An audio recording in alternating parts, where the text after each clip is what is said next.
come once again to discuss things.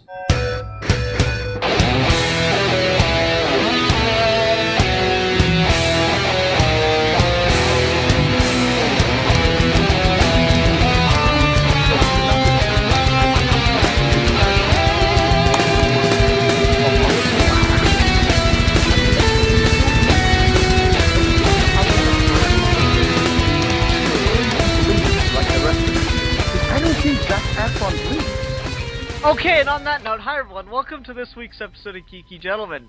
I am Sid Part 2. Joining me today is Milan Jeftik 1992. He is back, everybody. Superhero enthusiast Alexander Stevenson, and Bill Worcester, aka Zaspar, who I'm not even sure is here right now. The but fuck is picked going up on? the phone. Did I catch everyone appropriately off guard with that? Yes, well done. You did. Good. I don't know if that's a good No, thing. I had an inkling. I had an inkling you would do. Oh, and everyone. I've been places and seen things that no mortal man should ever have to see or do. The inside of And your it was fun. I got a T-shirt. No. From the inside I actually of made your a asshole. video. Yes, that actually happened once, but no. I made a video describing in graphic detail what I was doing while not on the internet. I had a grand adventure through hell itself. Nice. It's been All a right, while, Milan. so- I'm looking forward to this, man. I haven't talked to you in a while. Right? Yes, I've missed you, William, my dear I've missed you chubby too, Godzilla-loving friend.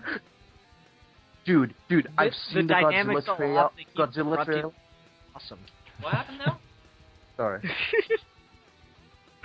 The Godzilla rhythm's all trailer. off on Geeky Gentlemen. You two keep interrupting each other. It's perfect. No, so we're back.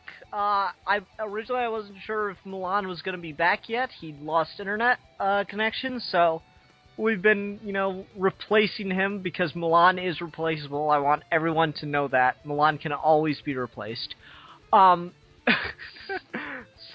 It's Tell a them little how you mean really that I feel, meant it- Ian. Jesus. a little meaner than I meant it to be. Anyway, so we got Alex on for this week, just in case, but that's fine. We got a 4-person episode. Those are always fun. It's a four-way. Yeah, it's foursome, guys. that's I what hope it's called, someone that's brought right. lube. Yeah, I hope everyone brought lube. Anyway, I did. Bill. I brought ketchup instead, if that's okay. Well, I mean, I prefer to just use your Why do you blood, always but- bring food? You can't use fucking ketchup, dude. It No, actually, stinks I have- afterwards, and it's. I'm eating soup right now, so maybe I can use this. I don't know if it really, Okay, it really wouldn't work anyway. that well, though. Anyway, Too. so Bill picked. You and your fucking fascination with food. God damn it.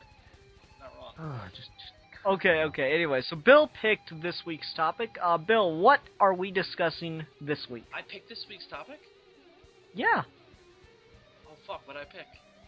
Oh my god! I remember. Ladies and gentlemen, we're going to be discussing, analyzing, listing, if you will, our favorite fictional universes, whether they be comic book, film, video game, whatever medium you enjoy, the universes that are there, why we like them, what we think works about that universe, and what we think makes a fictional universe work in general. Awesome possum, guys. Awesome possum. I agree. Well, I agree. Guys, I can't before believe we begin- haven't discussed before this we before. begin, I think we did. I think we danced around the subject a little bit. But I think I've realized what's wrong with Geeky Gentlemen. I think. Oh, this will be good. I think. No. I think we hold ourselves to too high of a standard. And you see, we're so smart and so above everybody else. Anybody who tries to listen to us can't fully grasp the sheer cosmic brilliance of our sheer collective genius, that they just kind of think that we're all a bunch of jerk-offs talking shit for an hour and a half. But really, gentlemen, to really appeal to the lowest common denominator on YouTube and become famous and world-renowned, we need to talk more about anuses. Yes, Like, because there's such a proper- high demand for anal conversation these days Yes. in Yes. podcast media. Anus conversation. I have researched this. With diligence and real smarty stuff. There have And been that's studies. why Milan's favorite fictional universe is the one that exists inside of his head. Or his anus. Anyway, No, so I'm serious. Let me start this off if you guys don't What's mind. with you and my anus? I don't know, Milan. God, It's been a it's while, so I just one-time, make Phil. Jesus. It's been a long time since we've spoken, so I start to make assumptions and fill in the gaps. Anyway, so let's just start this off and go round robin. Let's just state first things first. What is your favorite fictional universe? You don't have to come up with a concrete answer, but just something that just pops in your head. It doesn't have to be, you don't have to live and die by this answer. If you do, that's weird, so don't do that. But just what universe do you enjoy? Which one do you enjoy exploring? Favorite fictional universe? Who wants to start on that one? Alex, you're the Okay, guest. Go ahead. Okay. Yeah. Let's Alex. It's probably going to be a toss-up between a couple. I'm going to go for Ian Banks' The Culture series and the whole universe there. It's this kind of sci-fi thing. Really, really unique in that it's kind of... It's like everything in the kitchen sink kind of sci-fi. Like everything you can think of is thrown in there. And Is this a book series? Yeah, it's a series of novels. The author actually just passed away like this past year, I think.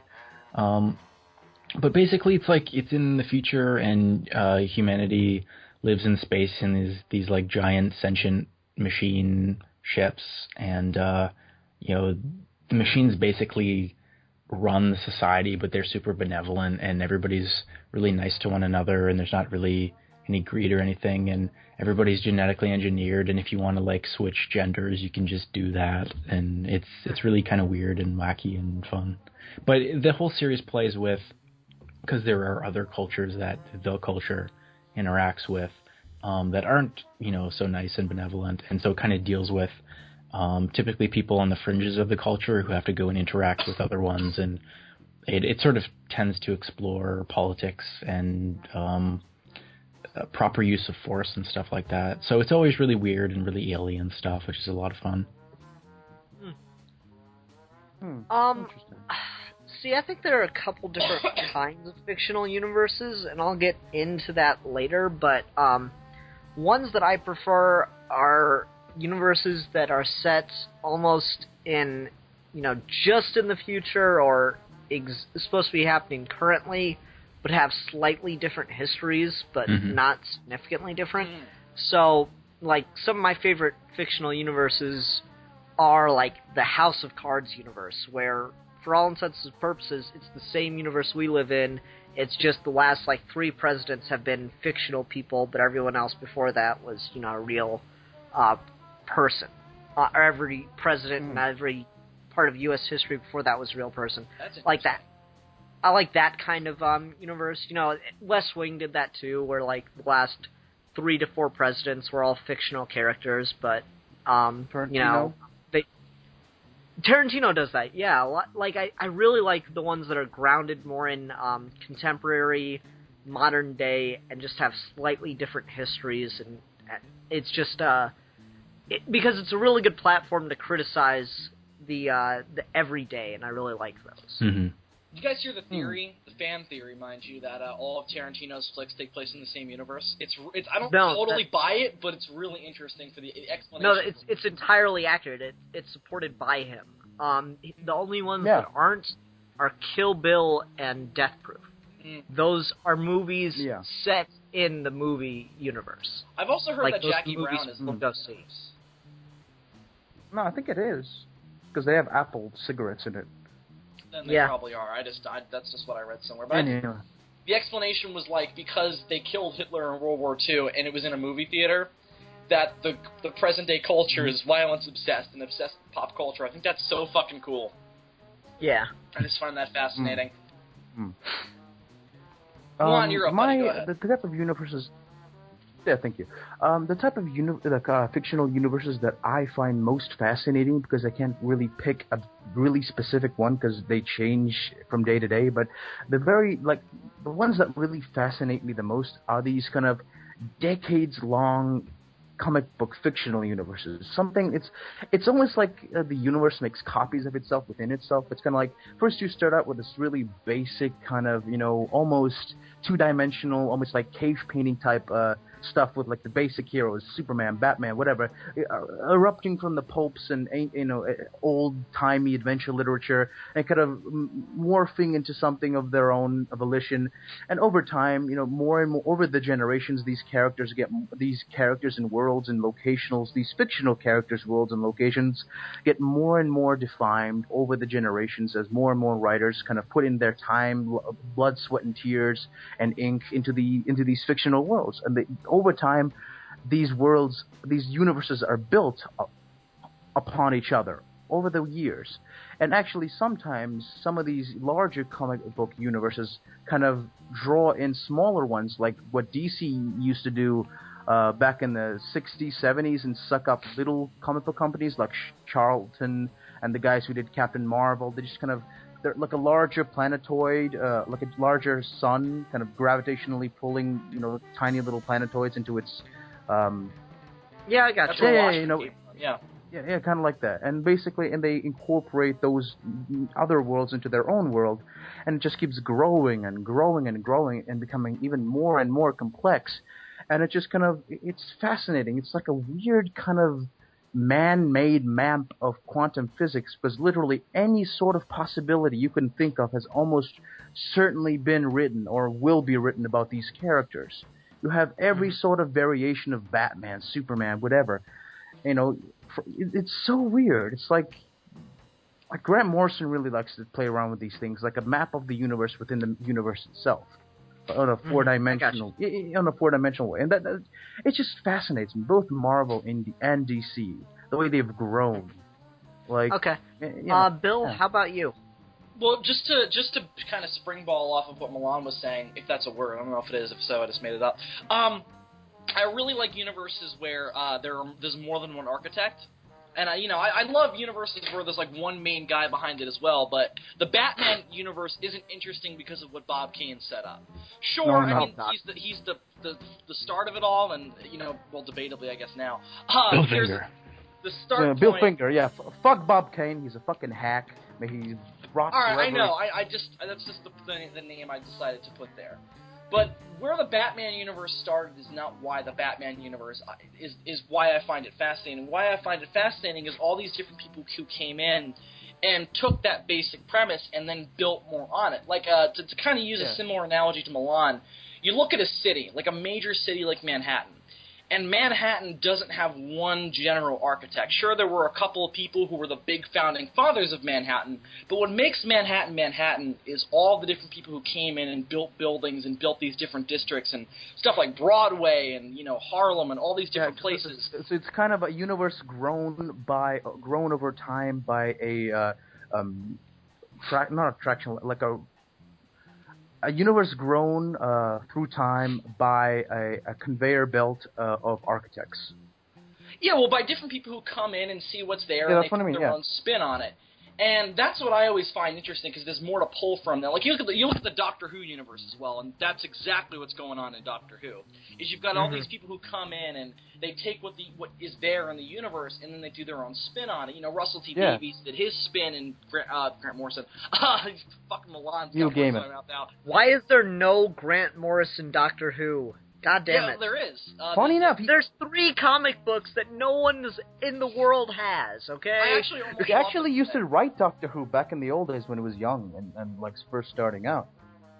Yeah, but they were comics. He's written episodes? Not episodes, like the Doctor Who comics. There's 3 comic books that he's credited on writing. Yeah. 3! I almost bought them today, but the trade was... Damn it, you should have bought them. The trade was like $50! See, that's what I'm talking about. It's ridiculous. Yeah, it is. If you were a true geek gentleman, you would have bled for Grant Morrison. If it was me, I would sacrifice my own firstborn to get that trade.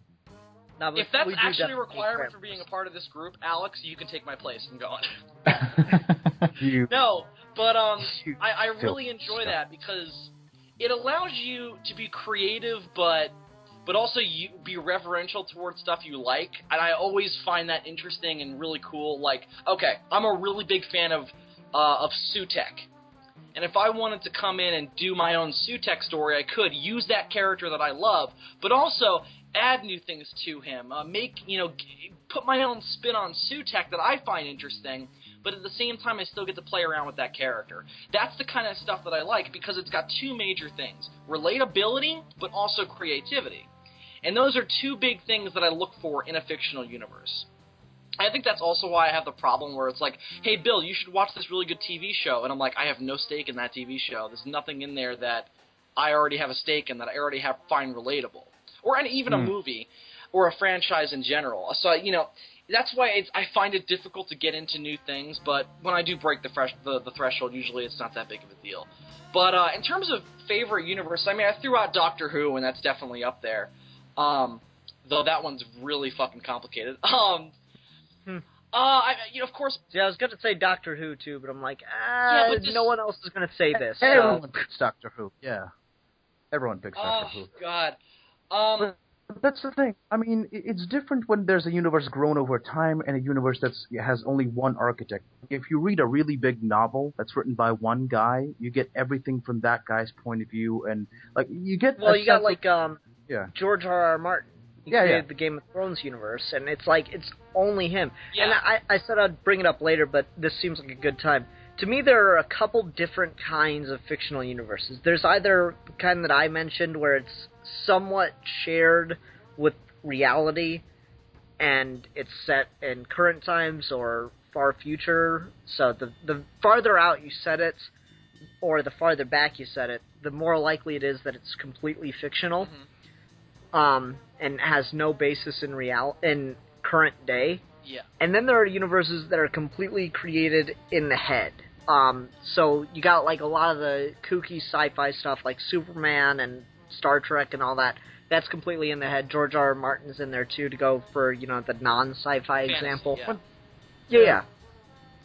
But Superman is kind So of there are a couple different kinds, and I think that one thing that benefits everyone is the more open your universe is to just general stories, like that.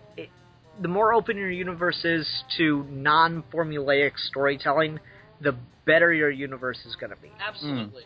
I just figured out one. And it's weird because I'm not super into it yet, but I really like the Hellboy universe. I love Hellboy. Oh yes, yeah, I love Hellboy. I just picked up the first couple trades of the original Hellboy by Mike Mignola and John Byrne today, and I'm going to dig into them later tonight. But the first movie was one of my favorite movies in my youth, so I have a stake in the universe, and of course it's all a bunch of big monsters and high concept mythology, and Hellboy is this kind of demon man and this rough and gruff fucking monster man. So of course that there's stuff in there that I'm familiar with and I like. So, and I also love alternate history stuff, which Ian, you mentioned. I love alternate history stuff, especially when writers incorporate these supernatural, paranormal elements with things that happened. I'd love that. So, I'm not a huge fan of introducing supernatural stuff in history, unless it's like tongue in cheek, werewolf women of the SS kind of stuff. If it's taken to, if the whole historical if you add fantasy to historical fiction, if you don't do it right, it really kind of comes off as gauche. It kind of comes off as bad YA. It comes off as gimmicky if it's not interesting, but I just find it fascinating to take history in a different direction thanks to this paranormal idea. I also love universes where one singular supernatural incident happens that also springboards history into a new direction. Like, for example, the Resistance universe does this. If you guys have ever heard of the Resistance Fall of Man games, they do that as well, where you start off, it's like the history starts off after World War I, where Russia started experimenting with this alien virus, and then they put this giant wall up around them. And because of all this stuff happening, World War II doesn't happen. Which was just so cool, and America didn't get involved in this war with the Chimera until like 1945. It's just so cool. No, I think it was 1951 actually. It was Yeah, late. yeah. And Actually, the whole universe East of springs West up around does that. Yeah, East of West does exactly the same thing.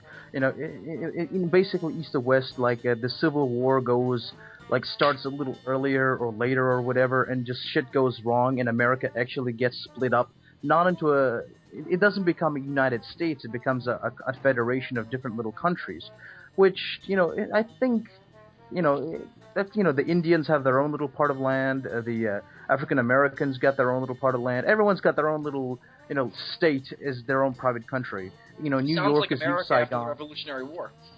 Exactly, and that's the ideas that are played with the new East versus East of West. They're great, fascinating ideas, and the locations are brilliant. It's just too bad the characters are shitty and unlikable and unrelatable. Now, if the characters were, yeah, that could be a major problem. Yeah. Yeah, there's some interesting talk about it. It doesn't matter often how great your universe is. I've had that so many times where like the premise is so fascinating, but the characters are so bad or so bland that you're just like, oh my fucking god. I have this with Avatar. Because to me, that's what I have with Avatar. Because to me... Avatar the show or Avatar the movie? No, the movie, the one by James Cameron. Okay. Because James Cameron does the whole thing right. James Cameron spent 20 years coming up with that universe. And then when he finally had all the bugs worked out, he had the idea of the avatars, the idea of what happened that brought the Earth to this place of going off with unobtainium and all that. Once he had all that, then he was like, all right, now let's make a movie out of it. But they were like, Jim, what's the story? He's like, Pocahontas with blue people. That comes off to me like what happened. He came up with this, pretty cool universe. Say what you want about Avatar. It's kind of cool, though, and there's definitely some potential there for storytelling. But then he just put in this totally hackneyed story with characters you don't give a fuck about. I understand what you're saying there, Bill, but I think Cameron was kind of trying to go with a more simpler story so it didn't detract from the amazing world. But that's the thing. If you just have an amazingly they should have made a 2.5-hour movie. Exactly. If you don't have if you have a fantasy, fully realized world with every little piece of foliage mapped out in extreme detail, if you just wanted to have a documentary set in this fictional world, that would have been fascinating. I mean, that would have been really great. A funny thing, but instead he decided to go with a generic kind of foreigner comes and joins the native storyline, and kind of put that whole excellent, really fascinating world to waste, essentially. And don't get me wrong, there's some good moments in Avatar. Oh yeah, I'm not saying it's a terrible movie. I like it. Let me put it this way: if you had not seen Pocahontas or Dances with Wolves before seeing Avatar, you probably think it's a pretty good movie. Oh yeah, of course. I'm not talking bad about Avatar. I'm just saying if the story was just a little bit more complex and the characters a little bit. If the characters were a little bit more complex and well developed, then the world, I think, would have become even more interesting. Or if the point being that world building is separate from storytelling. Absolutely, exactly. That's what we're getting at here. You see, I'm reading this book. Sorry, I just have to make this one point before we move on. I'm reading this book called World War Z. Well, I'm listening to the audiobook, the unabridged version. And it's essentially, it's set after the war. Fuck you, Brad Pitt! Yeah, I've read, I'm nearly halfway through the book. I'm nearly done. And the audiobook is essentially, a series of interviews set after the Great Zombie War of all these survivors. And it's just a whole list of short stories that are just harrowing and amazing and just heart-wrenchingly tragic. And it was fascinating. There was just such amazing set pieces in this book that could have been made into a really fantastic, borderline old-timey epic type of, the movie that was made it wasn't bad, but it didn't even attempt to try to gain the larger globalism of the book. It saved all the good parts. At the very end of the film, they have fucking Russians attacking zombies with sickles and hammers and setting them on fire with barrels of fucking vodka. That's all in the last 30 seconds. They saved all the cool fucking, let's kill all the zombie shit. They saved all the interesting visual shit for the very fucking end. They wasted such an... You find out the director is a Geeky Gentleman fan, and they fucking put a little reference to us in there, like they CGI'd a Russian to look like Milan. Put a little fez on him. No. You don't understand. All Russians look like me. We're like the Smurfs. We're all. Then how come Sean Well, Bean I like the Smurfs because the Smurfs were communist. Yeah, dude, they fucking all right, are. It's so true. Time for our first major tangent. So I'm taking a sociology class right now, and like the professor goes, "All right, now let's move on to socialism." I go, "Yeah, friggin' communists, like Smurfs." Commies. And he's like, what? Yeah, and he's like, "What?" And I go on like a 5-minute rant, and no one interrupts me because they're all like they're all afraid of you. They don't believe that someone's talking about the Smurfs this long. But I go on like a 5-minute rant talking about how the Smurfs are communists. And, like, everyone's just really quiet. In the middle of... Yeah. It's awesome. You just destroyed their childhood. So, those wonderful, helping... Somebody call the men in white coats. No. This is what happened. They're all sitting there thinking, he's fucking crazy. And then Ian keeps talking, and their childhood vision of the Smurfs as this happy community of blue elves kind of just shatters, and like, Daddy was right. The freaking commies did have, brainwashing propaganda in our TV. Golly wowzers, the Republicans are right. Obama is the devil. And they all become hardcore rightists. Even though the Smurfs were well before Obama's time. And interestingly enough, the first, as far as I'm aware, the first, fictional thing to incorporate the modern idea of zombies. Like, there have been zombies in mythology and in literature before, but they were very different. They weren't infected living dead. Mm-hmm. The Smurfs, yeah, the Haitian zombies. Right, exactly. The idea of the voodoo zombie, like Serpent in the Rainbow shit.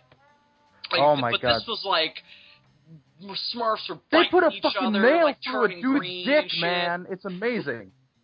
Well, and also I saw this picture on Facebook recently that ruined my childhood. And it was this 2-panel comic strip of Winnie the Pooh kneeling on the ground, and behind him was a dead Tigger. And he just goes, "It's too late, Piglet, he bit me." And he's starting to look like a zombie. And he's like, "Pull the trigger." And you cut to this image of Piglet holding this double-barrel shotgun, just holding it at Pooh. And he's crying. And that moment I was like, my childhood is dead. That's what fucked with me. You know what's fucked up? I mean, modern shows like My Little Pony, they're just only 3 years old. Like, sure, the originals have been around for a while, but this whole resurgence of these modern cartoons, you look on the internet and, you think, oh my god, what kind of sick fuck would make zombie versions, like horrible, tragic stories of our favorite childhood, characters as zombies and make it all dark and shit. There's this new internet genre of storytelling called grimdark, where you take essentially, it mostly originated with My Little Pony, like the new one, but it's spread out to everything else. You take cartoons, like Rugrats and whatever, and just give them a really fucked up, fucking dark and tragic backstory. Like the old, the gang, the Recess cartoon? Yeah. Yeah. Essentially, there's one story, they're all just... No, they're all just fucking lost souls, and they go through systematically how each of those, people die through the generations. Like TJ was, died in the 1950s or whatever. He was, rung over by a cop or whatever. Why did he die in the 1950s? Wasn't it like I don't 90s? know that. 90s, whatever. I don't know. He became a time traveler for. No. The old a die. time traveling ghost. Time ghost. No. The old die. Time Like ghost. the thing is, the school is kind of like a purgatory for children. They did the same thing with Ed, Edd and Eddy. What? And they kind of, yeah, and they're like, oh, that's why you don't see it. I know it's it, but some of these stories are just so fucking There's effective. no truth in this art. I know it. There's no fucking truth in it, but Okay. Let's actually tie this back to the topic. So, yeah. would this be a good example of someone taking a premise for something and then showing just how creepy it can be? Oh yeah, that's Because there's definitely things like that where it seems like it's all perfectly innocent and nice, like Stepford Wives. I'm a fan of both versions. I actually like the new one a bit more. You have to explain what this is. All right, so it's like this really nice, very white, gated community. What's the show called again? It's not a show; it's a movie. Oh, okay. White What's it people called? live in solitude, like God intended. Stepford Wives. I can never pronounce the first word. I think I've heard of this, but go ahead. All right, so it's a really nice gated community kind of thing, and all these like in the newer version because I like that one better. All these really glass ceiling breaking, powerful feminist women, and their husbands move into this neighborhood, and suddenly all these really powerful feminist women start to like just become this really creepy version of like the idealized 1950s plutonic family wife. Mm-hmm. And they get the big hair and they start like cooking fucking apple pies, and then throughout the like entirety of the movie you discover that they're actually robots. Mm-hmm. I have definitely heard of this. Yeah, and like the husbands have been like converting their wives into like cyborg slaves. And it's just really weird, and Christopher Walken's in it and everything. Oh, you sold me. You sold me. Did you just know that Rush Limbaugh is just sitting there nightly, just whacking it just off, just like, yeah, put a woman in her place, cybernetics. Oh, Rush Limbaugh, why are you masturbating to my film? I find that disturbing, and I think you should be committed. No, it's promoting proper American values. No, please stop, because you're creeping me out. Really horrifies me. Why does Rush Limbaugh sound like a 90s kid? Yo, why dude, does he the fucking commies, yo. God, Obama, damn, bro. I sound like a fucking Ninja Turtle. Leonardo's fucking joined the far right. Like, it's just a mask. Rush Limbaugh takes off his face and his fucking yeah, he takes off his fucking face and it's Donatello underneath. No, it's Donnie. He's tired of all the other fucking turtles shit. He's like, you motherfuckers never listened to me. Wait, you didn't appreciate my intelligence. Christopher Walken yelling at Rush Limbaugh to Donnie like going against the other turtles. What the fuck just happened? Because you know why? Because they didn't fucking appreciate him. He fucking did all their shit. He built everything, I'm just looking for the and nobody fucking likes Donnie. Nobody fucking likes Donnie. They gave him a fucking stick. Like, fuck you, Donnie. They gave him a stick. The rest of them are they're fucking in the sewers swords one day, and nunchucks and shit. Okay, my sons, we are here to give you your weapons. Raphael, you will have the throwing size. Leonardo, you will take the katanas. Michelangelo, you will take the nunchucks. And, oh shit, I ran out of weapons. Let me look around. What's this? Oh, okay, this will work. Donatello, of all of the turtles, you are surely the smartest. Because of your intelligence, I will give you a stick. What the fuck, Splinter? And like he becomes Rush Limbaugh because he just fucking hates the other turtles because they just treated him like shit and didn't. Rush Limbaugh. I don't fucking know his name, but basically it's Rush Limbaugh Rush Limbaugh. Baby, that's right. It's an alternative history. It's an alternative history where his name is slightly off. But that's he's also a Ninja Turtle. I really like this universe we created. I really like guys, stop for a minute. Alex, you've been relatively quiet. You take us to our next area and get us the fuck away from Ninja Turtles, please. Okay, so where would you guys put League of Extraordinary Gentlemen? Because basically it is going along with history, but also all of the fictionalized versions of history, and the whole thing now has become like, what if all of fiction ever existed in the same universe? And so it's trying to like rationalize all these extremely different things. Like Milan talked about comic book universes before and how they are somehow able to take all these different characters from their own little thing and make them work in the same universe.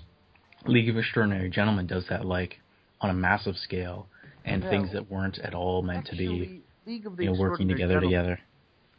Sorry, I don't mean to interrupt you, but League of Extraordinary Gentlemen really mostly, I'm not to say it doesn't, like later on in the later volumes, it focuses on like other historical pulp fiction, pop art type of icons, but it mostly focuses on 18th century adventure and, that type of fiction. But only in the first two volumes. Yeah, in the first two volumes. But that is the real the real book that really takes absolutely everything in pop culture and makes it all work as one big giant fucking weird thing that makes sense is Planetary.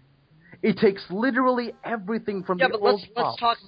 Let's talk about League of Extraordinary Gentlemen, because that's where it was pulling from. Yeah. Well, the thing about Extraordinary Gentlemen is we should have done a review of it on this channel, but that turned into something else. So instead of talking about League of Extraordinary Gentlemen, we're going to talk about Dragon Ball Z. No, kidding. That's a universe. Oh my god, we have to start with that one. That universe. But anyway, I mean.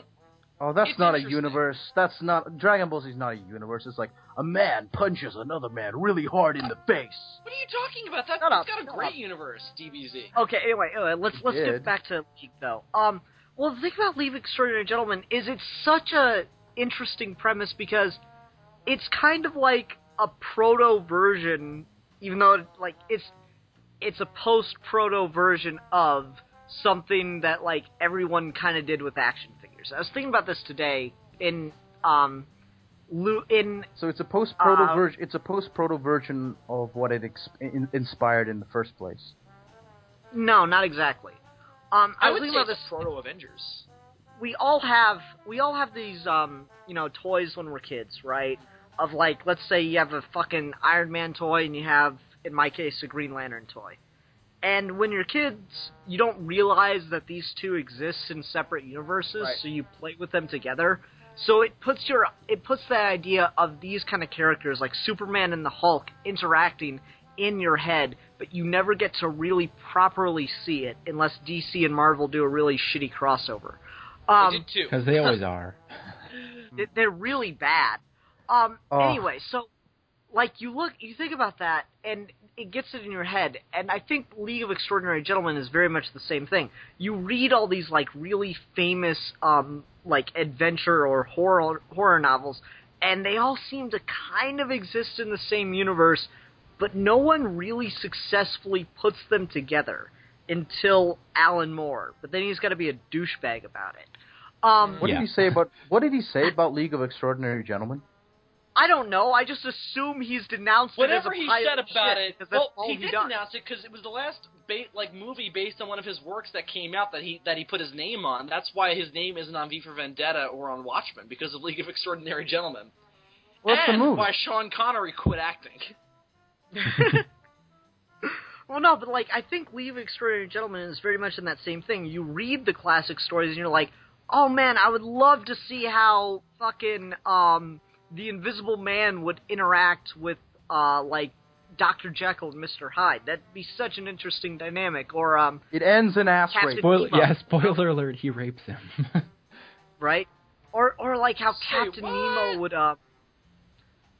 fight Fu Manchu. Or how Captain Nemo would, work with some of the, or with, fucking Tom Sawyer. Yeah, Tom Sawyer. Let's make him a spy. It was a weird choice. It makes sense. He would trick all of his enemies into painting white fences. Fu Manchu, these wonderful, smart characters will paint fences at the wrath of Tom Sawyer. No, but like it's an interesting idea, and like say what you will about the movie, I think it captures the idea of like a fun romp fairly well. Like it's not serious. It's not serious literature, or well, it can't be literature since it's a fucking movie. It's not serious, groundbreaking film, but it's fun. Yeah, I love it. That's all I expected from it. For the most part. I like the movie. I love the idea of Moriarty being the villain, but Sherlock Holmes isn't in it. Yeah, that was cool. I think that's really cool. I'd like to see them do more with that. It's interesting, though, because I think that in 50 years, I'd really like to see another League of Extraordinary Gentlemen type thing where we take other characters that have become public domain in that time. Because the beautiful thing about League of Extraordinary Gentlemen is all those characters are public domain. Yeah. In fact, interesting little factoid. In the movie was put out by Fox, but the book, I think the book was Dark Horse, if I'm not mistaken. One of you guys? No, it was ABC, America's Best Comics, but then they got bought by Wildstorm, and then Alan Moore didn't want to work for them anymore because Wildstorm was bought by DC, and now I think Top Shelf is putting out the books. Okay. Well, here's the interesting thing. So, the Invisible Man is this really tricky area in copyright because technically Universal owns the rights to the H.G. Wells novel. But the H.G. Wells novel is technically public domain. So, in that sense, he could be used in the comics, but when they brought him to screen, they can't use that Invisible Man because that Invisible Man is owned by Universal because they own the rights to the first Invisible Man movie, the Griffith Invisible Man. So they just had to do a generic one, but there's this joke I love in the movie where they go, I didn't create the formula, I stole it from another guy. Clearly supposed to be Jack Griffith. I love that. Yeah, I thought that was actually a pretty clever thing because, the whole thing is, the Invisible Man goes crazy. I'm like, yeah, I'm okay with the Invisible Man going crazy, but it kind of ruins the potential for other stories with him. Yeah. It ruins the potential for sequels. Yeah. The one really great sequel, it was a very short thing. Hollow Man 2. No. No. The really short sequel to The Invisible Man was Son of the Invisible Man, which was a skit in Amazon Women from the Moon. Genius.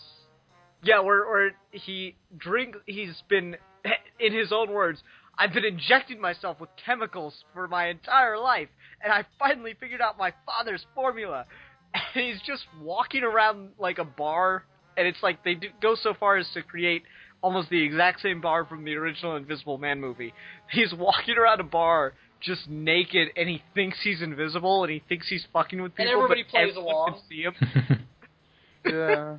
Yeah, the Invisible Man did have sequels, which is actually how Vincent Price became a really big horror icon because he played the second Invisible Man. Everything Universal did had a sequel, even if the main character died. Even if it didn't deserve one. Like, Dracula had 2 sequels that were fucking horrible. Like, they had Dracula's daughter, and then they had Son of Dracula. Actually, you know what? I mean, it's funny that, like, you say that, it's kind of sad that Griffin died at the end of, like, the book. I mean, it's funny because when you have a character so fucking diabolical and literally sounds like Doctor Doom, like, I will make a race of atomic invisible supermen. And even make the world... moon is frightened of me. No, it's exactly. not. It's not. It doesn't have a conscience. You fucking idiot. Dude, shut the fuck up. Bela Lugosi, the moon is frightened of Bela Lugosi, and so should you be. I'm not. Because he's dead, so I'm not. He's a vampire, dude. He's not actually a vampire. Here's a good one to go for that actually kind of ties into the League of Extraordinary Gentlemen. Alex, have you seen Dylan Dog? No, I've heard of it.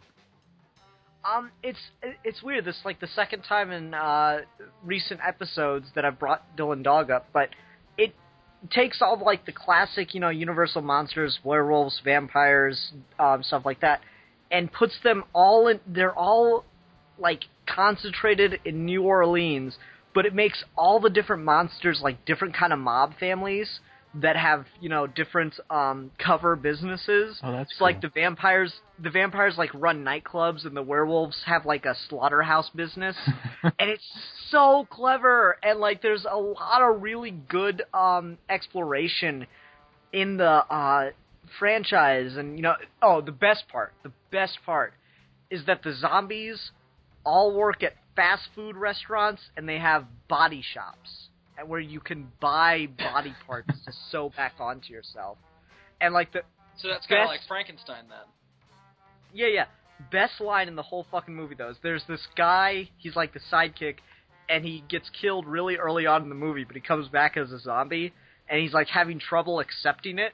So he goes to a fast food joint and tries to like order all the like specials, like the number 5 and stuff. But there's a zombie working behind the counter, and he's like, "Oh no, man, I know. Here, I'm gonna hook you up." And he gives him like a maggot burger and like some worms instead of French fries, and then just like a normal hot dog. And he's like, "Oh no, I had so many of those when I was a kid." Can a zombie kill themselves? Yeah, they could shoot themselves in the head, right? I guess. Funny but- thing is that whole body shop idea, it's been used in this adult cartoon. It's one of those things like it's Oh yeah, that yeah. that one of those. The one that's set, Simpsons, the one that's right? set the one that's set in New York, and it's like all like hell is bleeding. There's a hole in hell in New York, and it's about this guy who's like, hey, I'm with immigration. I'm trying to immigrate all these weird monster guys into New York society. Yeah, it's a Should have been fairly played by fun me, premise. obviously. It's a fairly fun premise, I thought. Well, I liked it. I liked the hot. I don't know if it got demon more girl. than like. I think it only got 2 seasons, but it was Yeah, Ugly I liked Americans it. was the name of it. That's the one. Yeah, I think it only got 2 seasons. It was clever enough. I don't know if it was really like if you could really go very far with it. That and the thing that like another thing I really like about fictional universes is when they have very strong sense of continuity, Oh, God. which is one of the things that makes Archer so brilliant. Is like everybody remembers everything. It's not like Family Guy or The Simpsons where occasionally someone will bring something up from like previous continuity of like an episode that happened. Like every so often, someone will mention that Stewie beat the shit out of Brian on Family Guy. Or James But like Woods every being other incarcerated by the episode, government. every other episode of Archer, there's like this like line that calls back to something that happened in the fucking pilot. And it's just so brilliant. And fucking one character has been in a wheelchair like 3 to 4 times, and they keep like giving him bionic legs, or like one time he's like, they make you leave a hospital in a wheelchair, and I just never got up. No one asked. And then like another time they give him fucking bionic legs. And so there's this episode after they give him bionic legs where they're all standing around in the desert because their fucking Jeep is stuck in the sand. And they're sitting there like, how are we going to get out? And Archer's just like, Ray's the one standing there on bionic legs. Ask him to do it. And he's like, oh yeah, that's right. I forgot I had bionic legs. And he just walks over to the car and starts to try to like lift it up out of the sand. But he lifts with his back. He was lifting up the car. That's some good content. So he, like, lifts with his back, and he's like, well, I don't know how to fucking use these things. Just really clever continuity is something I always really enjoy. You know what I don't like? When, like you mentioned, the shows, like, The Simpsons has been doing this, like, to a disgusting degree lately. That, like, the newer seasons, they go back and literally retcon stuff, like old episodes. Like apparently now Marge and Homer are 90s kids, and Homer's like Kurt Cobain or whatever. And I'm like, fuck you. That doesn't make any sense. I know. I'm like, what the fuck? They should be like 20, like in their early 30s or something. For fuck's sake. Well, I mean, the whole joke is the Simpsons don't age, so in theory they'd have to do that. But no, why? I mean, like, just... I don't know. Well, because if you're going to show them as kids, you have to, like... I mean, it's weird. I mean, obviously, like, you have 20 seasons of The Simpsons that are supposedly all in the same continuity.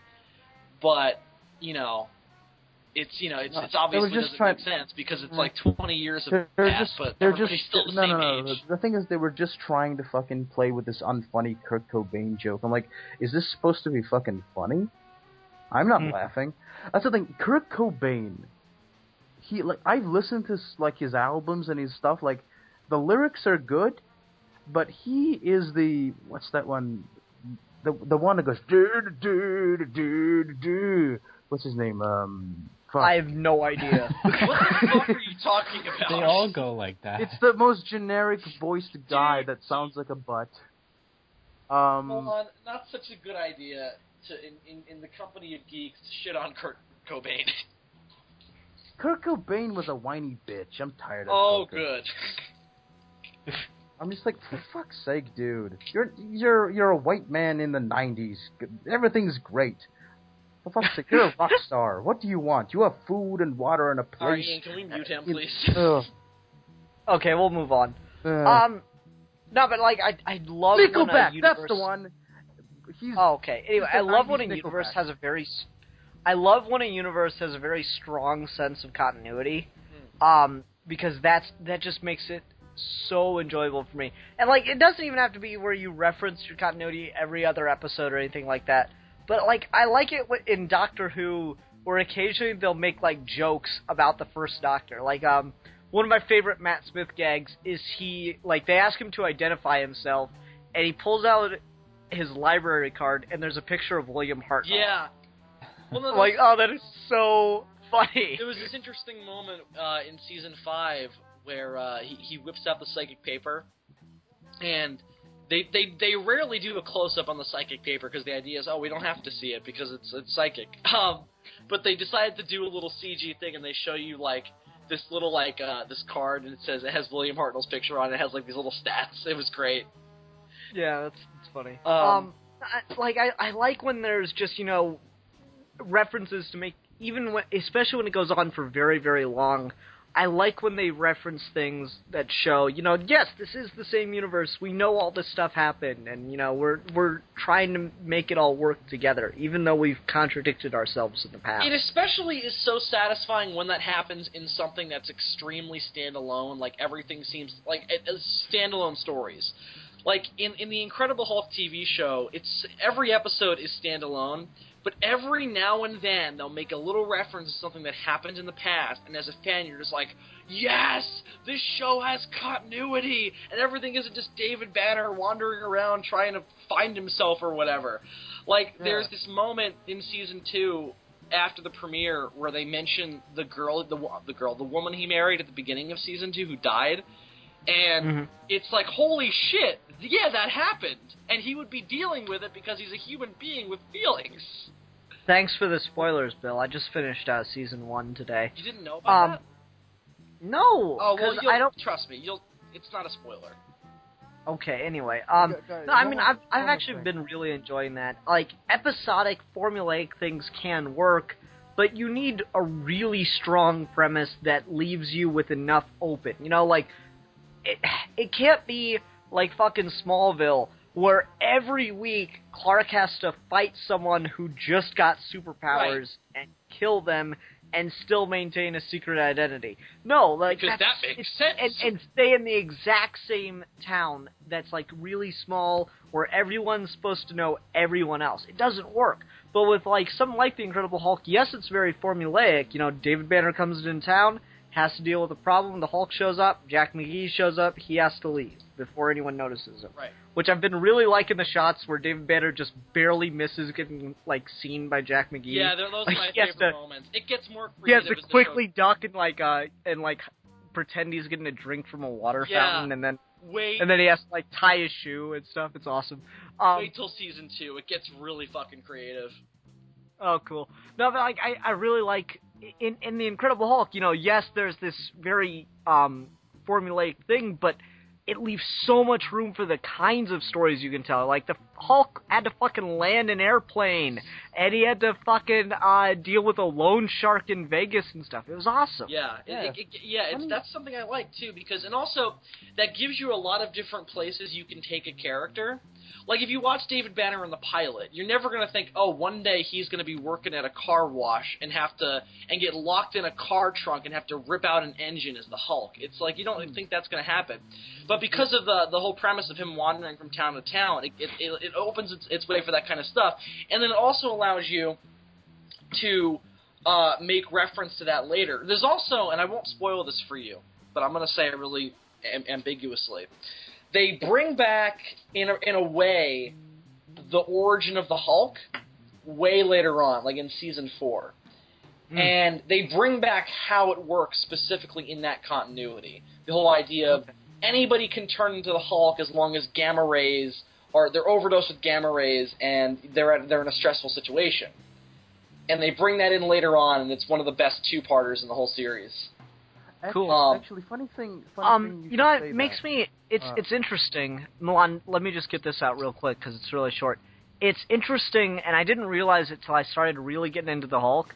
I have a thing for the wandering hero. Oh yeah, it's fantastic.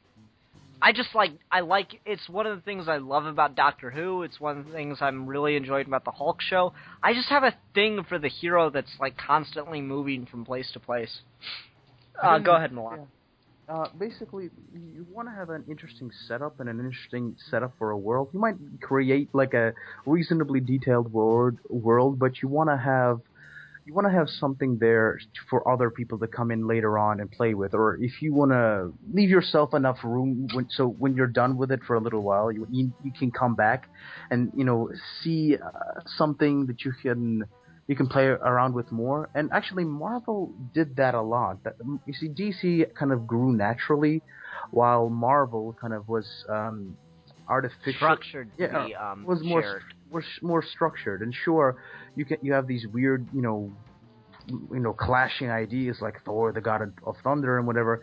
And but weirdly Hercules. enough, in Hercules and all this mystic technology, super spy, all this other stuff, but somehow it worked in this weird way. It's not the idea of mixing genres. That stuff has been done before, but it's just acknowledging that these what's the right word I'm looking for? These clashing things exist in one world. Kind of makes you believe that yes, the world could be big enough that it could retain all of these, seemingly these elements that don't match on a fundamental level. Yeah, And well, the broader Alex, you make your scope, immediately your universe is going to at least have more variety in it. Yeah, Mhm. and that's that the thing. will immediately make it easier to be interesting for And a the wide thing variety is of with people. Marvel. Okay, guys. Please, for a sec. I just want to finish this one thing. Okay, before go I ahead. forget. And this thing with Marvel, all these different titles had their own stories going on in their own worlds. But that's the thing. They did that little thing, that little hint of it, all of being in the same continuity. And that little thrill of the little, like when you were a little kid and you knew all this shit was happening in one big place, that tiny little spark of extra boost to your imagination made the world you were reading about that much bigger in your head. And that's Okay. yeah. Alex, I noticed you were about to say something before Milan started on that point. Sorry about Well, I that. was just gonna say I've been rewatching Samurai Jack lately, and that's definitely something that has, the wandering hero, and Star Trek is also something I'm a fan of. It has kind of a similar thing, and I think that does make for a really good fictional universe, because just having the hero or heroes moving around allows us to see different elements of that world that's set up. If you're just stuck in a single place, then you don't really have the opportunity to do that. Yeah, I mean, don't get me wrong, I love Batman, but one of the problems with Batman is it seems like every week someone's escaping from Arkham Asylum or Blackgate. And what do they Absolutely. do? And what do they do to shake it up? What do they do to shake it up? Have Batman go to another country or hang out with Superman a little bit to change up that formula. Yeah, they change it up. That's the thing. With the wandering hero, you don't need that. Literally every other episode is your hero in a brand new location that's literally, for the right writer, is fertile with story idea. Yeah, and the great thing about the Wandering Hero storyline is you can still have continuity to it. I mean, Doctor Who is a wandering hero thing. It's been that since it first started. It's just a hero traveling from place to place, and he doesn't even really think of himself as a hero. Reluctant hero is another thing I'm a big fan of. He doesn't even really think of himself as like a hero or the hero type even. But he just wants to do the right thing because he's a good person, and he gets sucked into other people's drama, and he doesn't complain about it. He just does it. Same thing with David Banner. I mean, he's trying to avoid stressful situations, but because and the big thing with the Hulk, the major theme of every single episode of the Hulk is that David Banner refuses to just watch something bad happen. It would be so much easier if he, of all people, would just stay out of something. Because if he stays out of it, he doesn't have to leave town. But because he refuses to just stand by and watch bad things happen, he hulks out, and he solves the problem as the Hulk, but he can't stick around then. So that's what makes David Banner so tragic. It makes him so interesting, and makes him a hero. And I think that's why that show works so well, and it allows Bill Bixby to play the hell out of that character. So. Yeah. I thought it was really cool in the airplane episode that he's like half Hulk as he's trying to land the fucking thing. That was pretty awesome. Yeah. Well, I also love it in that show, and it doesn't happen that often when he hulks out without getting beat the shit kicked out of him. Like, usually when he hulks out, he's like, oh, he's falling down a hill, or he's being... Well, my God, Bill Bixby got thrown downstairs like 3 or 4 times in the first season. I'm like, Jesus Christ, this guy got an ass whooping. Yeah, it's true. And I love the moments where he's literally just being so, like, he just gets angry, like, because he's having an argument with somebody, or he's just stressed, like... When he's fucking stuck in the back of a cab. I was about to bring that one up, in Season 1, when he's in the cab, and they're stuck in traffic, and somebody's about to die because of him, and he's just like, I have to be there by 6, and he hulks out. It's amazing. Like, it's just like, dude, there's so many times where I feel like I would turn into the Hulk at work if I had gamma radiation problems. Same here. It's like, it's always such little things, and I feel like an idiot for it after the fact. I'm like, God damn, it's lucky I do not have it's lucky that, one, I don't live in a universe where this is possible, but it's also lucky that I don't have an overdose of gamma radiation. Yeah, it's so true. Shit would go down, man. Yeah, just hypothetically speaking, what kind of a creature would each of us transform into if we were all living in this fictional universe and were hit by large doses of radiation? Let me just change that slightly, because it's really on the same wavelength of something I was just about to say. Because I was just thinking about that as I said it. Isn't it really interesting when someone plays with, like, the, just day-to-day shit, especially of superhero universes? Yeah. Like, I've always thought it'd be really interesting if someone were to, write an entire story about trying to get building insurance in Metropolis, Yeah.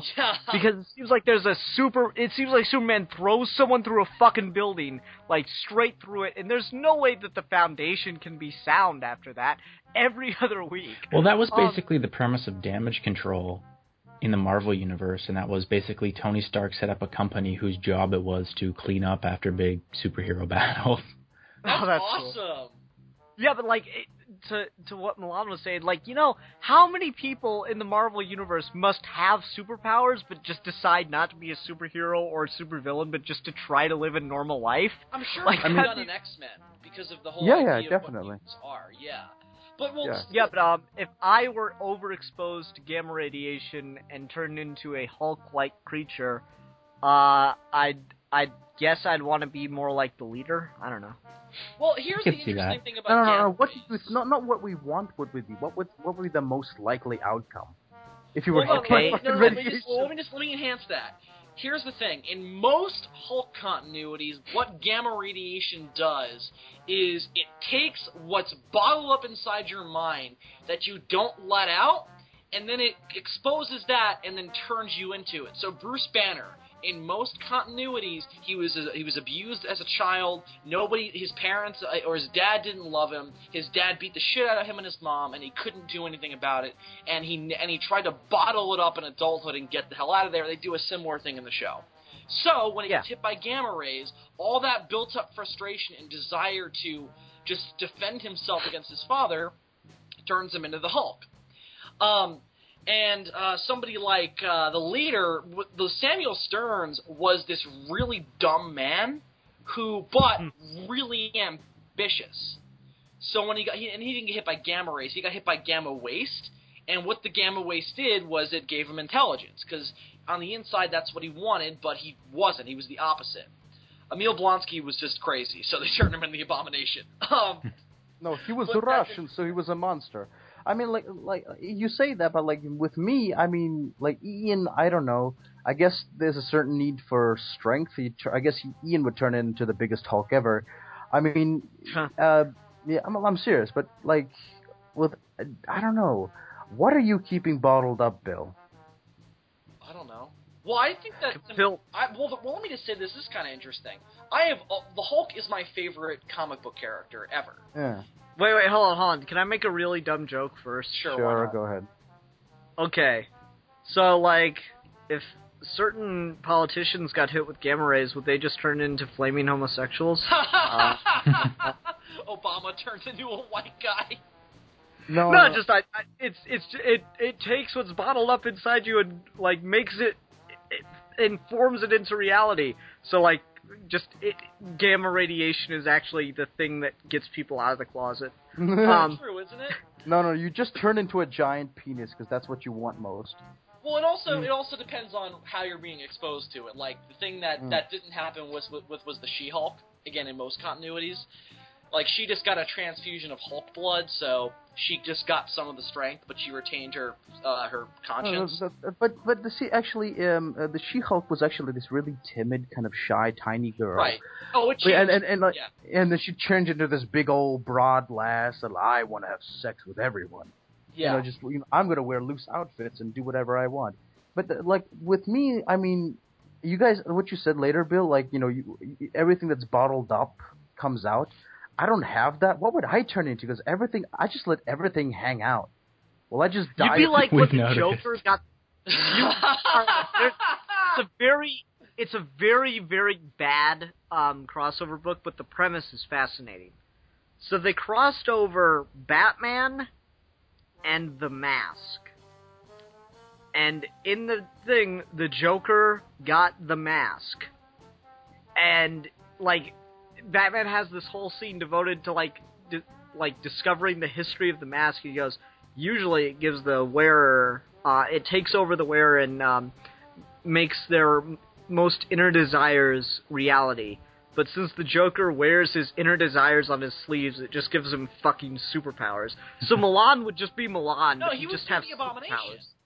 No, that's not true. Well, that's the idea of Emil Blonsky, is that Emil Blonsky was this super religious nut job who joined the military to enforce his religious views and his views on the world, and he's obsessed with fighting. And he wants to be as strong as and hates Bruce Banner and the Hulk. So he turned into the Abomination. So I think Milan would be our Abomination in this case, for more reasons than just that. Well, not really. I mean, I don't want to fight anyone. I'm a really mellow guy. Like, I think I would just die of cancer. There you go. My inner beast will come out. Bottle up your desire. You'd be the Grey Hulk then, because the Grey Hulk is the side of Bruce Banner that wants to be like I know what I'll be. I'll be the sanest man in the universe. I'll be like this, like Milan. Say something crazy. I can't. I'm completely and utterly sane. It's interesting, though, because I think for me, I would probably be the closest to Bruce/David Banner, because that's one of the reasons why I gravitated to the Hulk as a child, because I have always been very shy and very kind of non-confrontational, and even if something's pissing me off, I'll bury it and just pretend it didn't happen just because I don't want to deal with it. Yeah. So, I don't know, I think, and again, that's why I gravitated towards the Hulk. I would always be like, oh, wouldn't it be great if, like, somebody would piss me off and my eyes would go white, and I'd turn into this big monster and just fucking show them who's boss. I think you, Bill, would actually, I think you would turn into Samson.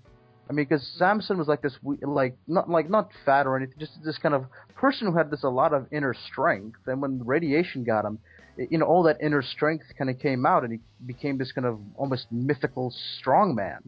Yeah, well, but again, the thing with Alex, how about you? Where do you think you'd fit in on the gamma scale? I don't know. I guess what I would press most is just the desire to just fucking lay waste to stupid people. So, I know I'd probably be the Devil Hulk. Yeah, I don't know. I would probably be like the Hulk, but like my fingers would be knives. No. This is what you'll do. This is what the Hulk, but Edward Scissorhands, basically. No. This is what you'll be, Alex. This is what you'll be. You'll be the Hulk. You'll be just big, strong, big green guy, but you'll walk around all normal and just, remark scathingly about people's stupidity. Oh, just that really condescending guy, but you're like the most condescending. I would literally be able to spit venom upon people. I'd be like that dinosaur from Jurassic Park that like hits Newman in the face. But with words. You're an idiot. Okay. Oh. Yeah. That's what we would do. That'd be great. I think we're kind of toward the end of this topic. Do you guys agree? Is there any final thoughts anyone had on the whole idea of universe building? The thing is with universe building is that you really gotta go. You gotta start with basic concepts, and it's really kind of a collage work of things. But you can try to take things from the real world, and when you take things like proper grounded things from the real world, and they kind of incorporate more fantastical elements incorporate the more fantastical elements into this real world setting, the possibilities are endless. And that's why I really like stories that focus on the little guy and all these fantastical superhero worlds, like Marvels. Mhm. I love Marvels, and I love stories that are but that's like 60s and whatever. It's interesting, but the concept of just what would it be like to live in the world where like Superman existed, where the X-Men existed, where all of these fucking guys existed, and they were like celebrities, or not even celebrities. Celebrities are just wastes of human flesh. Like these guys are like, what if mythic gods, ate lunch next to the deli right next to your house? Actually, Milan, you just made me think of something that we should have brought up. So we've discussed the comic book universes and how big and expansive they are, but the two examples that come to mind most readily are Batman and X-Men, where it almost seems at times that they exist in their own universe. Do you guys want to talk about that for a little bit? Yeah, I guess those types of universes are just so kind of interesting, or just writers are kind of presented with such a rich story, and anything to do with darkness or any sort of murky morality kind of draws people to the material. But I'm not saying that's a bad thing. That's an interesting thing, because people are when people come into comics, what do they want to write?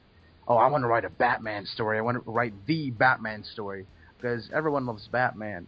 And that's really what happens when you go to it. If you have a love for a certain character when you're a child, you really want to leave your stamp, your particular stamp on that particular character and its world. And every single one of those little stamps adds up to this giant mosaic of stamps that kind of forms this multi-dimensional map of Batman's world. Mm-hmm. And it's this. Alex, yeah. You want to throw in? Well, I'm really enjoying what's going on in the X-Men books right now, and that kind of contradicts the statement that I'm about to make, and that's, I almost kind of think that the X-Men work better, or would work better in their own universe, because, everybody's discriminatory towards the X-Men because they have superpowers, but, there are all these other people in the Marvel Universe who have superpowers, but nobody discriminates against them. Like Captain America. Fantastic Four and Spider-Man.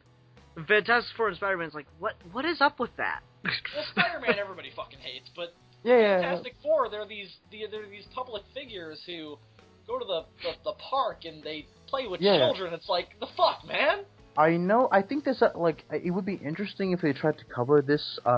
What if most people what if there's a religious element? Well, I think what it is in cultural. X-Men is people feel threatened by the mutants in a way they don't by the accident heroes, I guess I'd call it. Yeah. That's the Fantastic Four, it was an accident, but the mutants are they're here to replace us, kind That's of. interesting because think about it this way: with the Fantastic Four started out like everybody else, so they've got that base humanity. You gotta wonder if it's almost like they're afraid of mutants because mutants don't have that experience. They were born, and of course this is entirely not true, but because they were born not human, they don't have the human experience, so to speak. So they can't relate to them, so therefore they're afraid of them. I wonder if that's part of it. Well, in fairness, racism and bigotry in real life don't really make sense. If you try and break down the people's arguments, it's just pretty much trying to validate racism. How would anti-evolutionary sentiment work in the Marvel universe? Since evolution isn't true. Here's a mutant. There's a guy called the High Evolutionary. Exactly. It's everywhere. You can't. There's a guy called Darwin. What the fuck? Yeah, exactly. One more thing before I move on. That whole what I was talking about, worlds where the Michael Aaron, whatever his name is, run on Thor. And that really, Michael Aaron, the one where Asgard is in Mississippi or the Northwest or whatever in some desert town. You know what I'm talking about? Michael Straczynski. Yeah, JMS. Okay. JMS, that's it. that's the thing. I love that setting and that like what he made because it was literally the everyday crumb bums of Nowhereville, like the most basic redneck guys, real world people, being neighbors to literal gods. And that's what I find the most fascinating. And like when you were you brought this up, Alex. What would it be like to be the cleanup crew after a superhero battle? I mean, like that would be fascinating. How would you deal with that? Like, what kind of political, social and economic complications would the world be faced with when you have guys that can literally punch a literal skyscraper to dust with one hit? Like, seriously, I'm just saying, you want to make good money in Marvel or DC, own a fucking construction company. Right? No kidding. Or be a contractor. You are never going to have a night of sleep, because you'll just be called constantly. Advice for our viewers out there who are in the Marvel Universe, you should take Ian's advice and run with it. I'm serious, man. I so want, like... What is... Oh, yeah, that's right. When they were doing advertisements for Man of Steel, I think it was Burger King or something, they were doing an interview with a construction worker. Is all like, working in Metropolis, it's a little difficult, but, it's good pay, it's good money, and when I get hungry, I eat Burger King. And then Superman just, like, lands behind him, and he looks at him, and he's like, "You're fine, man." And Clark kind of, like, shrugs, and then just takes off. It's like, "I go work on that spot now." Yeah. It's like... That is fascinating. I mean, like, that's the thing. I mean, it's so... How would that be? I mean... like the one that pissed everybody off in the comics. When Superman gave up his American citizenship, that story. That's a fascinating one that, like, is just on the fringes of it. There's no, like, giant villain plot or anything. It's just, yeah, Superman's kind of like a major political symbol in this universe, isn't he? Like, what can he and can he not do that, like, doesn't, like... that wouldn't be interpreted as him speaking for America. I mean, yeah, he's literally wearing the red, white, and blue, and like people say red, white, the red, blue, and orange, whatever, yellow, yeah. But so not literally. Not literally, but stop correcting my grammar. It's not grammar, it's logic. It's not even it's not even That's not grammar, Milan. That's Stop correcting a my fact. facts. Don't correct All my right, facts. all right. Everybody knows that dinosaurs walked the Earth yesterday. Bill, according to the first Godzilla movie, how long ago did dinosaurs exist? 2 million years. Godzilla proves creation. Apparently, Ashiro Honda and whatever the other guy's name was, I forget. They were creationists, and they believed that we walked the Earth at the same time as dinosaurs. No, that's not true. They just had shitty science. But that's the ultimate, like, win for creationists. How can you prove creationists? Godzilla. Yeah, it's kind of true. Yeah. They're gonna love this new Godzilla movie then. Oh yeah, like, hey guys, I have this idea. What if, like, this? I would be fascinating if they incorporated this in a comic book world.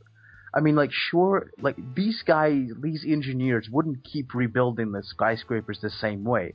Wouldn't the architects kind of incorporate the idea of these gods smashing them to bits into their designs and find, like, more and more sturdier building material to build the skyscrapers out of? The other thing, too, is, like, they live in a world with all this super science. Yeah, and, like, exactly. Barbara Gordon was in a fucking wheelchair forever, but she lives in a world with Lazarus pits and, like, robot legs. Well, like, why does she have to be in a wheelchair? Exactly. It's a character that's thing, an interesting duh. thing to come back to, because I wanted to say this about the Batman, because you guys talked about X-Men. In terms of Batman, I don't think the problem is as much that he should exist in his own universe, because the story of the Batman universe is so global that it kind of conflicts with the rest of the universe. The problem with Batman is that Gotham City feels like its own universe, and to even have to think that a couple, miles away is a god from Krypton plowing through buildings with Parasite.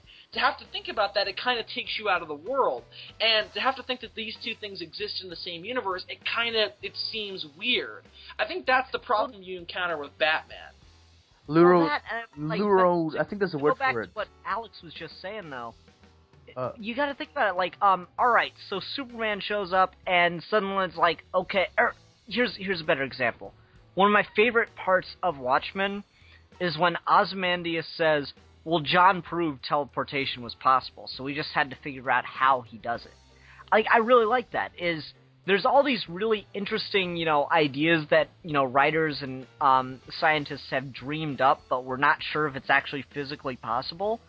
But if we lived in a world where someone fucking just did it, like in Watchmen where Dr. Manhattan, he just teleports like it's nothing, then that proves that it can be done. So then it gives the scientists of that world a place to look for how exactly to do it. Yeah, how does our understanding of physics change when Superman can fly without any visible means of propulsion? Yeah. Right? Yeah. I mean, and that's the thing, and you actually have a live specimen to test your theories on. You can Assuming Superman will help. Oh, of course. That's the thing. I mean, Superman. I mean, hasn't Superman always been? I mean, this is more a Doctor Who thing, but I'm sure Superman has this too. Terrified of somebody getting a sample of his DNA because of how dangerous that could be. Well, not in Superman 4. No, yeah, it's like, hey, you can have a sample of my hair, sure, museum. That can hold up a fucking wrecking ball, but you can cut it with a pair of scissors. I love that. I mean, that's the interesting thing, because, I mean, I want to get back to this before I forget. This whole idea, what if, one day, construction got to the point, where their skyscrapers were actually hard enough to withstand a Superman fight, and Superman actually smashes into a skyscraper, and then it actually takes the wind out of him. Boom! What the fuck? When I was younger, these things used to shatter. Why you've is gotten he black stronger. I don't know. I don't know, but because Milan just randomly switches accents for no reason. I mean, it's not a Kansas accent. I don't know. I'm sorry, but that would be What awesome one day. What the fuck? No, that would be awesome one day. I'm serious. That would be awesome. That would be an interesting idea. Superman's 1,000 years old or whatever. And in the Beyond universe, there's not a ton with Superman. It's been a while since I've read the comics. Aren't the buildings more sturdy? I can't really remember buildings just collapsing in any of the Batman Beyond cartoon. From the comics I've read, sure there have been bombings and stuff in Night of 10,000 Clowns or whatever it was, but you didn't see Gotham actually, a pile of rubble. Yeah, That's I true. mean, that's the thing.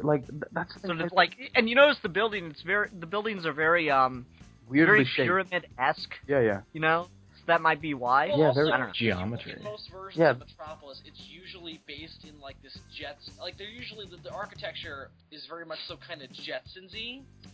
Mm-hmm. That's a word. Where This, they'll put high platforms on high rises and these buildings that are very angular and they have circles and triangles. Art Deco. Yeah. Yeah. Which Bruce Timm talks a lot about when he was designing the Superman animated series. Yeah, it's just one of those interesting thoughts. I don't know where we're going with this. But I want to get idea this out of my head. This idea out of my head before you guys stop interrupting. I mean, that'd be interesting. Superman is what is he 50, 100 years old. The sun, keeps him alive. He sucked up so much solar sun energy. Okay. Let me that he's super strong, right? But he's starting to smash into skyscrapers, and over the years they get more and more tough because the engineers learn how to make. They use different materials to make them sturdier. We've established and this. what'd be cool if he actually fucking does smashes into one day and he can't fucking smash it. It's gotten to the point that even Superman can't break down a building anymore. It sounds Is that like a moment more than a story. Exactly. Yeah. That moment. That'd be Yeah. interesting. Gee, Robot Lois, I'm sure pissed that I can't punch buildings anymore. That is sure not good, Clark. I really you're the do want bee's to knees, see- Lois. It sounds creepy, and I don't know if I'd want this to be an official thing so much as an alternate universe thing. I'd like to see Superman not be able to let go of the past, and be really really old, but keeping Lois Lane alive well past her time somehow. He's using all this alien technology to keep her alive for 150 years, Aw. and you can tell she just isn't, doesn't want to be, but he's just doing it because that. It'd be a really fascinating thing because Superman is such an old world values thing. It'd be interesting to see Superman deal with it. And I talked about this in the video Alex and I did, the mini we did. Superman is supposed to be this larger than life, perfect man kind of figure, But at the end of the day, he's still psychologically and emotionally human because that's how he was raised. So I'd like to see him kind of cope with some of that stuff in ways that make him not necessarily weaker, but just, like, not perfect, if that makes sense. And I know that kind of goes against the grain of a lot of Superman fans, but I think it's an interesting idea that could be explored, right? I think like, it's an interesting idea, and I think it has been explored in some stories, but the idea that Superman would keep Lois alive, like, I understand what you're talking about, but I get that whole... It's actually been, funny enough, like, I'm sure I can see the old Superman doing that, like the pre-52 one, but the new 52, like, he's younger, he's a lot more like, I'm gonna have sex with all the women, kind of... Did Superman say that? Oh, he's no, banging like, Wonder Woman. Literally, word for word, that Exactly. was what he said. He's banging Wonder Woman. I'm gonna have sex with that. I'm gonna speed That's why he's called everybody. Superman. Exactly. You guys ever hear the joke about Superman and the Invisible Man? Yes. Yes, Yeah. I've heard this joke. Go ahead and tell it, though. I always thought that Wait, Superman I'm telling had a joke, Milan. Sorry. Alright, so Superman's flying around one day, right? He's really horny. He's got a giant super boner. And, he's like, oh, goddammit, I gotta get off. He's flying around, and he flies over the Hall of Justice, and he looks down, and he sees Wonder Woman tanning on top of the Hall of Justice nude, because she does that. And he's like, oh, God, I'm Superman, and it'll be wrong, but, oh, God, I'm so horny, I gotta do it. So he fucking flies down, and like a wind gust just fucks her, like, at the speed of light. And then just flies off, and Wonder Woman just goes, holy shit, what was that? And then the Invisible Man goes, I don't know, but my asshole is killing me. See, Bill, you kind of gave away the punchline when you set it up, but anyway. Dude, that guy should be in fucking flames. That, like, you know how fast speed of light? He should be fucking eviscerated. Oh my god. Milan, do not bring logic into humor. It's actually one where the Hall of Justice is still a thing. Okay. And Superman would contemplate rape. Anyway, funny thing you should mention that. I always thought I always thought Superman had like a booty call system with all the powerful women in the DC universe, like Wonder Woman, Big Barda before she was married, like all these like powerful aliens. That stops him though. Like she's married now, so I better stop. Yeah, that is very Superman. All right, but like real quick. he's fucking all these other women, like, and he like when he needs to, like, I need a woman that I don't literally obliterate with my semen. And so he just goes around to these like super villainesses, to these super heroines, and he's kind of has this booty call. I want to play around with that idea. It's fascinating. I bet you up Superman fan fiction. Monkey and Apple did a video kind of like that. It was called Tony Stark Drunk Dials, and all it is Iron Man getting drunk and calling like all the super heroines, trying to get someone to come over and be a booty call. It's so fucking funny. And then they did another one. It was much shorter. It was like, alright, so fucking it's supposed to be the Avengers movie, clearly. The only difference is Nick Fury's white. And they're like, okay, Dr. Banner, we need you to figure this out. We need you to solve this problem for us because you're the expert in gamma radiation. And so there's all like, well, I'm feeling a lot of stress right now, and that's not a good thing for me. So I need a way to relieve that stress. You sit next to Black Widow. I need a way to relieve that stress. And the way I usually do that is to pop one off, as it were. But I kind of have trouble doing that by myself, and that just gets me more frustrated most of the time. So, and he just looks at Black Widow, and Nick Fury's like, Black Widow, I need you to go do this. Take one for the team. And she's like, are you fucking serious? And like, yes. So then they both walk off screen, and then they walk back on screen, and Bruce Banner's all like, calm as shit. And then, like, later, Tony Stark comes up to him and is like, you are a fucking genius! He's not even actually the Hulk, he just uses it to get sad hand jobs. Oh, dude, well, that's fascinating because originally, like, I've been reading Super Gods, like, I love that book, and actually, Grant Morrison talks about, like, he and Mark Miller was throwing ideas around, like, Mark Miller came to him and started talking about the Ultimates and whatever, and they started throwing shit around about, like, Grant Morrison's like, oh man, they should fucking make, like, an artificial She-Hulk for the Hulk to fuck. Because when he's fucking the Hulk, he's angry, everything's super, so he's super horny as well. So they get this fucking poor they just get this poor volunteer chick, pump her up full of fucking gamma rays, and just have her as Hulk's sex slave or whatever. That would be horrible. That would be horrible, but that's like That what is awful. Grant Morrison came up Think about that is awful. Yeah, thank God they If you didn't die, do that. nobody's gonna give a fuck. Like it's just like the Hulk just strangles you, and they're just like, it was gonna happen. There's an idea, 'cause, like, that's the joke that, like, is made all the time. It's like, oh, when Bruce Banner becomes the Hulk, does his, wang grow and get big and green and stuff? Obviously. And, like, Hulk would be a very violent sex partner, wouldn't he? Oh. Well, I always like the like, idea of, like, the Hulk being childlike, so he wouldn't even know what that is. So he'd be kind of timid. Oh, dude. There's, like, an alien queen or whatever, like that green one with the red spandex, Thunder or whatever her name is. She's like, oh, let's do me, Hulk. And he's like, huh? And she comes up and starts touching him up. Understand. No, and then, she touches him up. Like, and he Hulk? Smash! No, Hulk is like, bad Hulk Hulk. there. Why, Hulk need an adult. Yeah, exactly. That's Hulk, guys, it gives Hulk Smash a completely different concept. Oh, Hulk Are we confused. even Hulk talking about his universes mommy. anymore? Oh, God. Yeah, it's funny. My friend Andrew always uses the term "smash" for I would have sex with her. I would smash her. I'm like, it sounds so violent. It's like it sounds like the Hulk's gonna show up and just beat the shit out of her. He literally said that? Yeah, he says, "Oh, I'm so gonna smash all the time." Well, people say I'd It's like- hit that, so. Yeah, that it's like, sounds less it's violent. violent, doesn't it? Oh, yeah, like, I'll like, oh, man, I'll I punch go, I'd that tap woman's that. face. Because to me, that's Definitely- like, it's a little tap, you know what I mean? Yeah, I'd No, tap no. that, I'd hit that, I'd smash that, I'd stab it with I my might knife. obliterate that. Oh, I'll backhand that woman's face. Yeah. I will ruin that ass. Oh, God. A friend of mine told me the greatest pickup line earlier.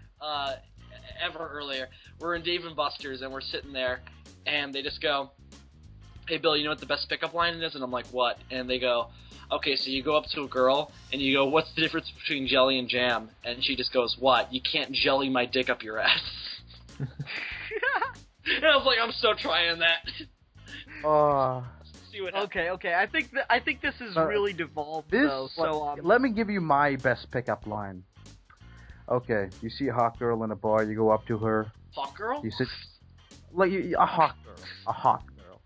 You just come up to a girl, you sit down, and you look at her straight in the eyes, no smiling, and you just say, how much? That's not a pickup line, that's propositioning. That's And then you soliciting. negotiate. Yeah. okay. Anyway, It all depends what bars you hang out with. You hang out. all right. Milan already gave his final thoughts on the topic. Alex, you want to give any final thoughts on universe building? Well, I think having a good story to tell in the universe, I think is as crucial as just setting up the universe. Otherwise, it's just notes, basically, of, a cool place that you would want to visit. You need to do something with it. Totally. Bill? I would tend to agree. I would say that you need to have a premise for a story. Like, usually all great universe building starts with an idea, and then you build the universe around that idea, and then you tell a story in that universe that goes off that idea. And usually most universe building happens in stuff you intend to be serialized. So you start off with that primary story, and then most of the time the universe building tends to happen as means to make more avenues for new stories. And I always enjoy that. Bill, 1 second. Like, if you say that, I mean, isn't there a chance, like, you get, like, the Smallville virus, and literally every other episode, there's no variation from the standard? All these guys, where they get their superpowers? So essentially, anything that could be an interesting character all leads back to this one particular thing, in this case being the meteorite, so it kind of diminishes the worldliness and the grand scope of the universe you're trying to build. So literally, in any, like, when they go to Metropolis, where did all these supervillains come from? Oh, they went to Smallville and they got exposed and whatever. I'm like, everything leads to Smallville? You mean that's where all the superhero powers came from? And that's what yeah. I'm not sure it's how that limiting just- the universe. I'm not sure if that's what I meant. And I mean, I know what you say what you want about mean, Smallville, but that's not a bad idea. It's just executed like garbage. That's why that's. I mean, it's not the. I mean, the I'm not primary saying that's a bad idea. But by that same token, anything can be bad. So it's like. Yeah, I mean, yeah, it's all any about good execution. idea can be ruined. It's always possible. It's all about I'm just saying that that's usually how universe building works. But in terms of my favorite universes, I love expansive stuff.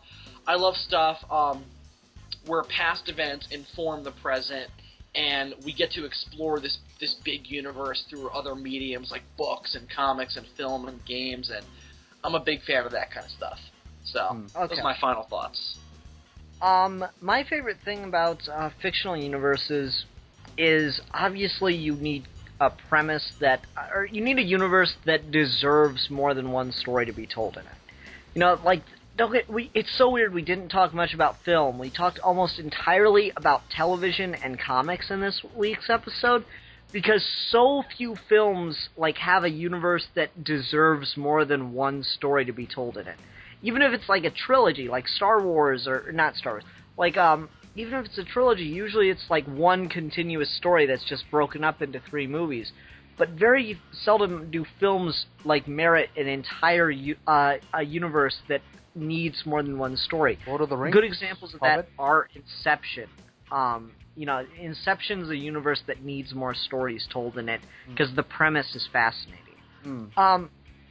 So, like, I think that it's an interesting... It's a fundamental part that you need a premise that deserves more than one story to be told in it. And that's why I think universe building works best on television. And I think if you look at a lot of bad television, it's because it's the same fucking thing every week. Grey's Anatomy. Someone comes in with this impossible medical disorder, and the doctors have sex the whole time instead of working on solving it. Because medical professionals.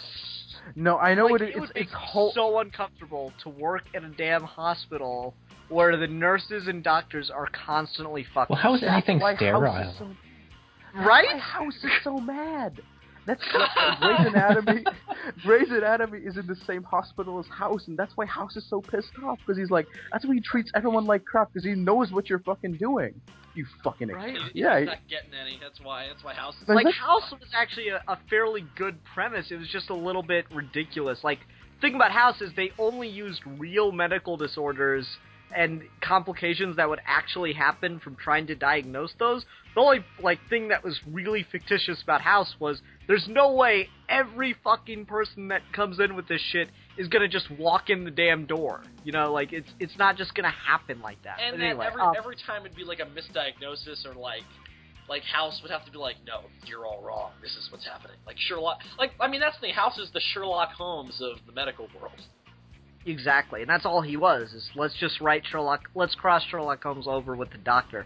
But that's all good. I don't really want to talk about House that much, because I still haven't seen the end of it, because they kind of lost me when he started doing rap. I've only seen like three episodes in my life.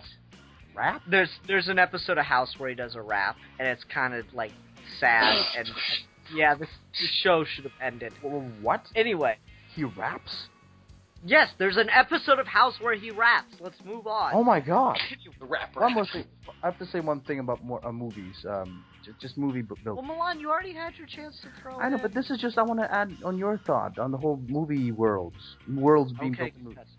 I mean, isn't there like a chance that, like, when you follow a certain character in a movie and the world is kind of technically interesting, but the main character that you invested in that world is gone? Isn't there like kind of like an empty hole there? And sure, like we mentioned before with Avatar, if the world is interesting enough, but the character that got you into that world is missing, don't you just have a cool setting and no main protagonist no interesting main protagonist to get you through that? With Inception, and you've brought this up before, and I keep telling you it's not a problem. With Inception, you don't focus on Cobb. Leonardo DiCaprio's character story is done, and you don't even mention it except for just a passing reference in the second movie. You focus on one of the other characters. like Joseph Gordon-Levitt's character. Joseph Gordon-Levitt's getting more and more popular. He can carry his own franchise. Give Joseph Gordon-Levitt an Inception franchise and make it into a heist movie, like a proper heist movie, but still do interesting character stuff. And you've got a brilliant sci-fi world that you can play around in. Think about how interesting Inception's world is and how little they did with it. Inception 2, Nightmare. Like, what if there? Because that's the thing. Electric Boogaloo.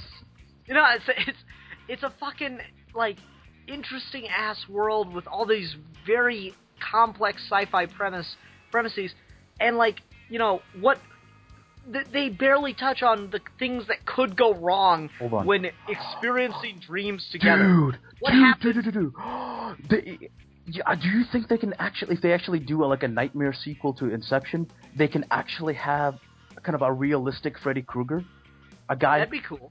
I'd be okay with that. Like, you'd have to do it, you know, it'd be a little too campy to do it that way, but it could work. No, but like, what if you're doing an Inception sequel, and Cobb kind of had this in the first one, and someone that you're dream sharing with has fucking repressed memories or PTSD? You know? That's a really interesting thing that creates big fucking problems. Yeah, you wake up, you go to sleep and you wake up in a fucking battlefield. That's amazing, yeah. Yeah, see, there's so much you can do with Inception, and if you can't follow the main character from the last movie, follow one of the side characters. It's something that's done in sequels quite often, for an odd reason, Disney sequels very often, and it doesn't always work, but that's just execution's problem. That's the writing problem. It's not the fault of the world, you know? That's another great world to be used, to be expanded more in movies at least, is the Night Watch, Day Watch world. I mean, I think they could have done a lot more with that. I just want action movie set in Moscow. It's a beautiful city. Okay. All right. So that's it for the universe building discussion. Thanks, Bill. That was a really good topic. We got a lot of mileage out of that. You're welcome, Ian. Okay, so I've got 2 possible review topics for next week. One I want to do, one I'll do it in case if we can't make this happen. So, Bill and Milan, do you both have $10 US that you can spend for next week's episode? I suppose. Why? Because Kirby Crackle released a album of their top 20 geekiest hits on iTunes. And I think it'd be fun to do a review of that greatest hits album. Find it on YouTube for free. You know what we should do? No, it's like they did new studio versions of a lot of their older stuff. Guys, you know what? So it's only $10 on iTunes store, so I think it'd be worth it. Yeah, I can do that, guys. Yeah, by the way, Ian, how about this? If I can find the Kirby Crackles, pictures, I can actually, while we're recording, I'll do like a pre-done. I'll tell you later. Never mind. Fine. After we're done. Yeah. So that'll be great then. So yeah, next week we'll be doing Kirby Crackle's new album, Top 20 Geekiest Hits. With some, I've been following them on Twitter and they're really excited about it. So it'll be cool to have a review out there for it. Alex, thank you for coming on. Thanks for having me. Not a problem, man. It's always good. Alright, everybody. So, until next time, I'm the Philosopher. I'm the Fanatic. And I am the Madman, and I'm back. Okay, and Alex isn't going to say his thing. Okay. And we are your geeky gentlemen, and we will be discussing